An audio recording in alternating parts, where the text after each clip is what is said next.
ನಮಸ್ತೆ ಗುರು, welcome to Raj cricket info ಚಾನಲ್ಗೆ ಸ್ವಾಗತ ಮಾಡ್ತಿನೆಲ್ಲರಿಗೂ.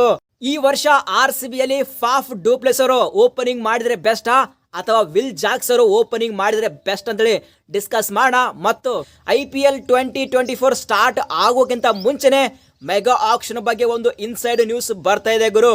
ಬರೋಬ್ಬರಿ ಮೆಗಾ ಆಕ್ಷನ್ ಅಲ್ಲಿ ಸ್ಟಾರ್ ಪ್ಲೇಯರ್ಸ್ಗೆ ಗೇಟ್ ಪಾಸ್ ಕೊಡ್ತಾ ಇದ್ದಾರೆ ಮತ್ತು ಖುದ್ದಾಗಿ ಈ ಒಂದು ಪ್ಲೇಯರು ತಮ್ಮ ಓನ್ ಫ್ರಾಂಚೈಸ್ನ ಬೇಡ ಗುರು ಅಂತ ಹೇಳ್ತಾ ಇದ್ದಾರೆ. ಸೊ ಹಾಗಾದ್ರೆ ಯಾವೆಲ್ಲ ಪ್ಲೇಯರು ಬರುವಂತಹ ಮೆಗಾ ಆಕ್ಷನ್ ಅಲ್ಲಿ ತಮ್ಮ ಓನ್ ಫ್ರಾಂಚೈಸಿಗೆ ಗುಡ್ ಬಾಯ್ ಹೇಳ್ತಾ ಇದ್ದಾರೆ, ಇದ್ರ ಬಗ್ಗೆ ಕಂಪ್ಲೀಟ್ ಆಗಿ ಡಿಸ್ಕಸ್ ಮಾಡೋಣ. ಅದಕ್ಕಿಂತ ಮುಂಚೆ ಪ್ರತಿಯೊಬ್ಬ ಕ್ರಿಕೆಟ್ ಫ್ಯಾನ್ ಈ ಒಂದು ವಿಡಿಯೋನ ಲೈಕ್ ಮಾಡಿ ಗುರು, ಲೈಕ್ ಮಾಡಲೇಬೇಕು. ಸೊ ನೀವು ಲೈಕ್ ಮಾಡಿದ್ರೆ ಈ ಒಂದು ವಿಡಿಯೋ ಬೇರೆಯವರಿಗೆ ರೆಕಮೆಂಡ್ ಆಗುತ್ತೆ. ಅದ್ರಗೋಸ್ಕರ ಫಟ್ನ ಲೈಕ್ ಮಾಡಿ ಮತ್ತು ಪ್ರತಿಯೊಬ್ಬರು ಚಾನಲ್ಗೆ ಸಬ್ಸ್ಕ್ರೈಬ್ ಆಗಿ ಆಲ್ ನೋಟಿಫಿಕೇಶನ್ ಆನ್ ಮಾಡಿ.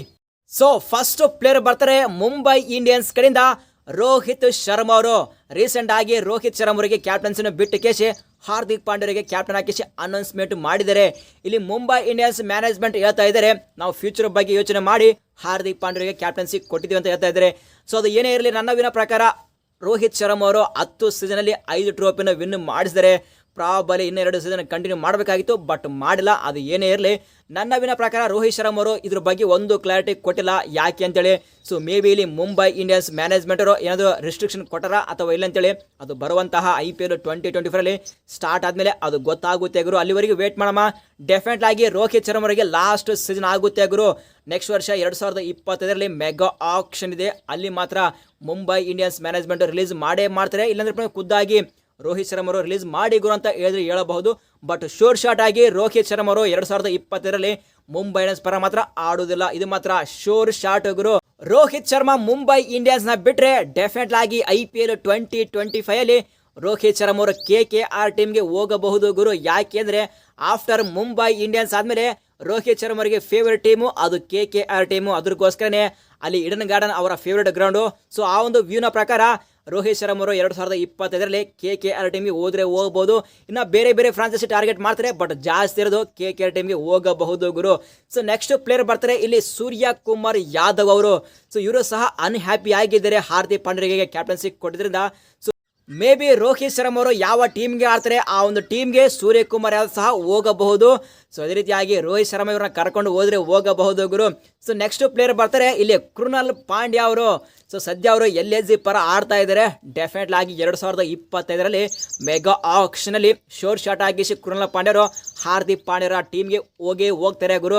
ಸೊ ಯಾಕೆಂದ್ರೆ ಹಾರ್ದಿಕ್ ಪಾಂಡ್ಯ ಎಲ್ಲಿರ್ತಾರೆ ಅಲ್ಲಿ ಮಾತ್ರ ಕೃಣಾಲ್ ಪಾಂಡ್ಯ ಇದ್ದೇ ಇರ್ತಾರೆ.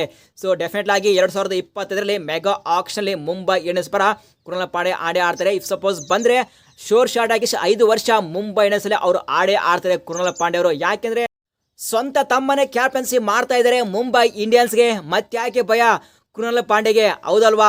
ಸೊ ಬರುವಂತಹ 2025 ರೋಹಿತ್ ಶರ್ಮಾ ಅವರ ಮುಂಬೈ ಇಂಡಿಯನ್ಸ್ ಆಗಲ್ಲ, ಇದು ಹಾರ್ದಿಕ್ ಪಾಂಡ್ಯ ಅವರ ಮುಂಬೈ ಇಂಡಿಯನ್ಸ್ ಆಗುತ್ತೆ ಗುರು.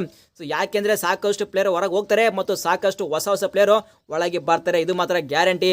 ನೆಕ್ಸ್ಟ್ ಪ್ಲೇಯರ್ ಬರ್ತಾರೆ ರಿಷಬ್ ಪಂತ್ ಅವರು. CSK ಮ್ಯಾನೇಜ್ಮೆಂಟ್ DC ಮ್ಯಾನೇಜ್ಮೆಂಟ್ಗೆ ಅಪ್ರೋಚ್ ಮಾಡಿದರಂತೆ. ಇಫ್ ಸಪೋಸ್ ರಿಷಬ್ ಪಂತ್ ಅವರು CSK ಬಂದ್ರೆ ಒಬ್ಬ ಫಿನಿಷರು, ಒಬ್ಬ ವಿಕೆಟ್ ಕೀಪರು, ಒಬ್ಬ ಕ್ಯಾಪ್ಟನ್ಸಿ ಸಿಕ್ಕಂಗಾಗುತ್ತೆ. MSD ಅವರಿಗೆ ರೀಚ್ ಮಾಡೋಕ್ಕಾಗಲ್ಲ, ಬಟ್ ಒಂದು ಒಳ್ಳೆ ಪ್ಲೇಯರ್ ಸಿಕ್ಕಂಗಾಗುತ್ತೆ ಗುರು.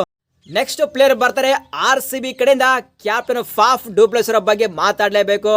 ಫಾಫ್ ಅವ್ರದ್ದು ಏಜ್ ಆಗ್ತಾ ಬರ್ತಾ ಇದೆ, ಬಟ್ ಫಿಟ್ನೆಸ್ ಬಗ್ಗೆ ನೋ ಕಾಮೆಂಟ್ ಗುರು. ಆ ಥರ ಫಿಟ್ನೆಸ್ನ ಮೇಂಟೈನ್ ಮಾಡಿದರೆ ಫಾಫ್ ಡೂಪ್ಲೆಸ್ ಅವರು. ಬಟ್ ಮೆಗಾ ಆಕ್ಷನ್ ಬಗ್ಗೆ ಹೇಳಬೇಕಾದ್ರೆ ಇಲ್ಲಿ ಮಾತ್ರ ವಿರಾಟ್ ಕೊಹ್ಲಿ, ಗ್ಲೆನ್ ಮ್ಯಾಕ್ಸ್ವೆಲ್, ರಜತ್ ಪಾಟಿದಾರ್, ಮೊಹಮ್ಮದ್ ಸಿರಾಜ್ ಮತ್ತು ಗ್ರೀನ್ ಅವರು ಒಂದು ಸಾಕಷ್ಟು ಪ್ಲೇಯರ್ ಇದ್ದಾರೆ. ಅದ್ರಗೋಸ್ಕರ ನನ್ನ ವಿನ ಪ್ರಕಾರ ಮೆಗಾ ಆಕ್ಷನಲ್ಲಿ ಫಾಫ್ ಡೂಪ್ಲೆಸ್ ಅವರ ರಿಲೀಸ್ ಮಾಡುವಂಥ ಚಾನ್ಸಸ್ ಜಾಸ್ತಿ ಇದೆ ಗುರು.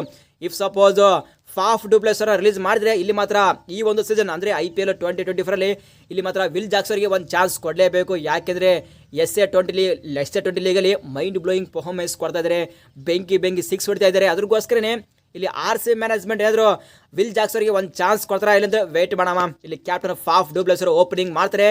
ಇಫ್ ಸಪೋಸ್ ಫಾಫ್ ಡೂಪ್ಲೆಸ್ ಅವ್ರದ್ದು ಅವರ ಫಾರ್ಮ್ ಸರಿಯಾಗಿಲ್ಲ ಅಂದರೆ ಡೆಫಿನೆಟ್ಲಿ ಆಗಿ ಇಲ್ಲಿ ವಿಲ್ ಜಾಕ್ಸ್ ಅವ್ರನ್ನ ಒಂದ್ಸಲ ಟ್ರೈ ಮಾಡಲೇಬೇಕು ಗುರು. ಸೊ ನೀವೆಂತರ ಪ್ರತಿಯೊಬ್ಬ RCB ಫ್ಯಾನ್ಸ್ ನಿಮ್ಮ ಒಪಿನಿಯನ್ ಕಾಮೆಂಟ್ ಮಾಡಲೇಬೇಕು. ನೆಕ್ಸ್ಟ್ ಪ್ಲೇಯರ್ ಬರ್ತಾರೆ ರಿಂಕು ಸಿಂಗ್. ಎಂಥ ಪ್ಲೇಯರು, ಬೆಂಕಿ ಪ್ಲೇಯರು ಮತ್ತು ಇಂಡಿಯಾ ಟೀಮ್ಗೆ ಒಂದು ಬೆಸ್ಟ್ ಫಿನಿಷರ್ ಸಿಕ್ಕಿದ್ದಾರೆ ಗುರು.